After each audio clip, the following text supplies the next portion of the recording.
Assalamualaikum warahmatullahi wabarakatuh. Halo semuanya, perkenalkan nama saya Fernita Fauzia dan rekan Saya Ale Madinah. Kami di sini akan membahas materi mengenai sumber daya manusia. Berikut penjelasannya, mohon untuk Simak disimak. ya teman-teman.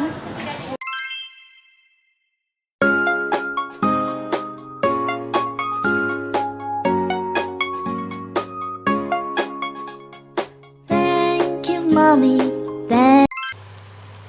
Mungkin dari kalian banyak yang belum mengetahui apa sih manajemen SDM itu.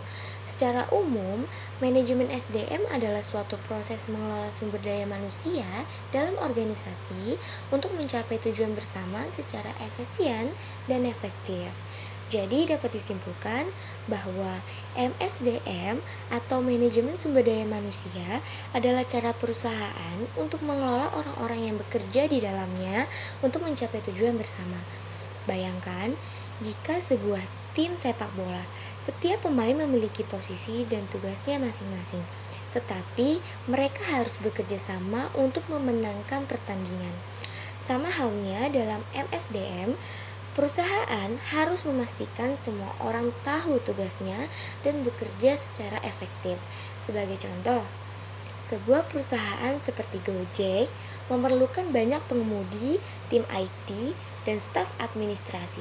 MSDM memastikan semua orang bekerja sesuai dengan perannya, seperti pengemudi melayani pelanggan dan tim IT menjaga aplikasi tetap berjalan. Menurut Hasibuan, manajemen sumber daya manusia adalah ilmu dan seni mengatur hubungan dan peranan tenaga kerja agar efektif dan efisien untuk membantu terwujudnya tujuan perusahaan, karyawan, dan masyarakat. Menurut Enki Gundu dalam Ambar Teguh Sulistyani dan Rosidah, MSDM adalah pengembangan dan pemanfaatan pegawai dalam rangka tercapainya tujuan dan sarana individu, organisasi, masyarakat, bangsa, dan internasional yang efektif. Perencanaan manajemen SDM adalah usaha terencana dalam pengambilan keputusan untuk memastikan kebutuhan tenaga kerja yang tepat baik dari segi jumlah maupun kompetensi, sesuai dengan tujuan organisasi baik untuk jangka pendek maupun jangka panjang. Tujuan dari perencanaan sumber daya manusia ini tersendiri adalah yang pertama, untuk ketersediaan tenaga kerja yang sesuai dengan kebutuhan organisasi. Yang kedua, pemanfaatan SDM yang efisien dan efektif untuk mendukung strategi organisasi. Selanjutnya ada proses perencanaan SDM. Menurut Handoko, ada 3 proses perencanaan SDM. Yang pertama, faktor lingkungan eksternal. Faktor ini sulit diprediksi, tetapi berdampak besar pada perencanaan SDM. Faktor-faktornya meliputi perkembangan ekonomi, contohnya inflasi dan tingkat pengangguran yang memengaruhi bisnis. Yang kedua, kondisi sosial, politik, dan hukum. Regulasi pemerintah atau perubahan sikap masyarakat dapat memengaruhi kebijakan SDM. Yang ketiga, ada perubahan teknologi. Teknologi baru seringkali memerlukan tenaga kerja dengan keterampilan yang berbeda-beda. Yang terakhir, ada persaingan. Kompetisi antar perusahaan sering mengakibatkan perebutan tenaga kerja, misalnya melalui pembajakan manajer. Yang kedua, ada keputusan-keputusan organisasional. Keputusan ini menentukan kebutuhan SDM dalam organisasi, termasuk rencana strategis perusahaan. Contohnya, pengembangan produk atau ekspansi pasar memengaruhi kebutuhan tenaga kerja. Lalu ada rencana operasional dan anggaran. Rencana jangka pendek diterjemahkan dalam kebutuhan SDM yang lebih spesifik. Lalu ada forecast, penjualan dan produksi. Kebutuhan tenaga kerja disesuaikan dengan tingkat produksi dan penjualan. Yang terakhir ada ekspansi dan reorganisasi. Perubahan dalam organisasi sering memerlukan tambahan tenaga kerja dengan keterampilan yang baru. Yang terakhir ada faktor-faktor persediaan karyawan. Aktivasi seperti pensiun, pengunduran diri, atau pemutusan hubungan kerja memengaruhi ketersediaan tenaga kerja. Data historis ini membantu organisasi memproyeksikan kebutuhan SDM ke depan secara akurat. Manfaat perencanaan SDM pada tahapan perencanaan. Ada 3. Yang pertama, analisis kebutuhan, di mana menentukan jumlah, jenis, dan posisi tenaga kerja yang diperlukan. Lalu ada peramalan SDM, yaitu memproyeksikan kebutuhan tenaga kerja di masa depan berdasarkan tren organisasi. Yang terakhir, ada pengembangan strategi SDM. Yang dimaksud adalah merancang strategi untuk memenuhi kebutuhan tenaga kerja, baik melalui rekrutmen atau pelatihan internal. Contoh, sebuah perusahaan teknologi yang ingin meluncurkan produk baru dalam waktu 6 bulan, melakukan analisis kebutuhan untuk merekrut 10 teknisi dan 5 manajer proyek. Mereka kemudian membuat strategi pelatihan internal untuk meningkatkan keterampilan karyawan lama sekaligus merekrut karyawan baru untuk mengisi posisi yang belum dapat dipenuhi. Berikut adalah rekrutmen dan seleksi SDM. Rekrutmen adalah proses penarikan sekelompok kandidat untuk mengisi posisi yang lowong.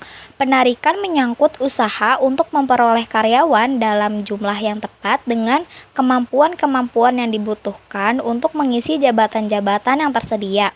Tujuan dari rekrutmen adalah menerima pelamar sebanyak-banyaknya sesuai dengan kualifikasi kebutuhan organisasi dari berbagai sumber, sehingga memungkinkan akan terjadinya calon pegawai dengan kualitas tertinggi dari yang terbaik. Metode dalam melakukan perekrutan ada beberapa.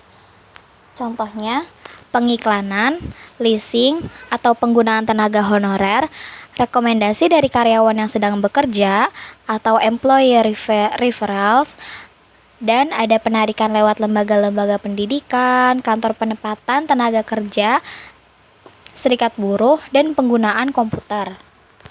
Setelah proses rekrutmen selesai, maka tahap selanjutnya yaitu seleksi.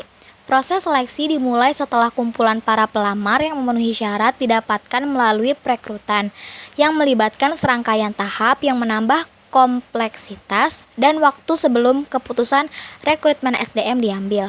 Berikut adalah langkah-langkah dalam prosedur seleksi yang biasa digunakan adalah: yang pertama ada wawancara pendahuluan, yang kedua pengumpulan data-data pribadi, yang ketiga pengujian atau testing, yang keempat wawancara yang lebih mendalam, yang kelima pemeriksaan referensi prestasi, yang keenam pemeriksaan kesehatan, yang ketujuh keputusan pribadi, dan yang terakhir yaitu orientasi jabatan. Selanjutnya ada pelatihan dan pengembangan SDM. Pelatihan adalah keseluruhan kegiatan untuk memberi, memperoleh, meningkatkan, serta mengembangkan potensi kerja, produktivitas, disiplin, sikap, dan etos kerja pada tingkat keterampilan dan keahlian tertentu sesuai dengan jenjang dan kualifikasi jabatan dan pekerjaan. Tujuan diselenggarakannya pelatihan dan pengembangan diarahkan untuk membekali, meningkatkan, dan mengembangkan kepotensian kerja guna meningkatkan kemampuan, produktivitas, dan kesejahteraan. Ada beberapa tujuan pelatihan SDM, salah satunya yaitu memastikan bahwa setiap individu dapat secara efektif menggunakan teknologi-teknologi baru dan membantu memecahkan persoalan operasional dan mengorientasikan setiap individu terhadap organisasi. Adapun tujuan pengembangan SDM yaitu meningkatkan produktivitas, meningkatkan ketepatan dalam perencanaan SDM, menarik dan menahan tenaga kerja yang baik, dan menjaga kesehatan dan keselamatan kerja, dan menunjang pertumbuhan pribadi. Perbedaan tujuan antara pelatihan dan pengembangan adalah: pelatihan berfokus pada pekerjaan sekarang atau jangka pendek dan keterkaitan dengan karir relatif rendah. Sedangkan pengembangan berfokus pada masa depan atau jangka panjang, keterkaitan dengan karir relatif tinggi. Penilaian kinerja, kompensasi, dan PHK. Penilaian kerja adalah proses evaluasi berkala untuk mengukur sejauh mana kinerja karyawan memenuhi standar dan sasaran perusahaan. Manfaatnya yaitu untuk membantu dalam menentukan promosi, peningkatan keterampilan, serta identifikasi karyawan yang butuh perbaikan. Contohnya seperti penilaian 360 derajat di mana atasan, teman sejawat, dan bawahan memberikan feedback. Selanjutnya ada kompensasi. Kompensasi adalah imbalan jasa yang diberikan secara teratur dan dalam jumlah tertentu oleh perusahaan kepada para karyawan atas kontribusi tenaganya yang telah diberikannya untuk mencapai tujuan perusahaan. Fungsi pemberian kompensasi menurut Samsudin ada 3. Salah satunya yaitu penggunaan SDM secara lebih efisien dan efektif dengan pemberian kompensasi kepada pegawai mengandung implikasi bahwa pegawai akan menggunakan tenaga pegawai tersebut dengan seefisien dan seefektif mungkin. PHK atau pemutusan hubungan kerja karena suatu hal tertentu yang mengakibatkan berakhirnya hak dan kewajiban antara pekerja dan pengusaha. Alasan terjadinya ada 3. Yang pertama, undang-undang. Undang-undang dapat menyebabkan seorang pegawai harus diberhentikan dari organisasi. Contohnya, anak-anak, pegawai WNA yang telah habis izinnya, terlibat organisasi terlarang, tindakan kriminal, dan sebagainya. Yang kedua, ada keinginan organisasi. Keinginan organisasi dapat menyebabkan diberhentikan seorang pegawai, baik secara terhormat maupun dipecat. Contohnya, karyawan masih dalam masa percobaan atau berakhirnya perjanjian kerja waktu tertentu atau PKWT yang tidak diperpanjang oleh perusahaan. Adanya kebijakan efisiensi pegawai, organisasi dilikuidasi atau ditutup karena bangkrut. Dan yang ketiga adalah keinginan pegawai. Pegawai dapat memutuskan hubungan kerja suatu waktu karena alasan mendesak sesuai dengan peraturan perundang-undangan yang berlaku.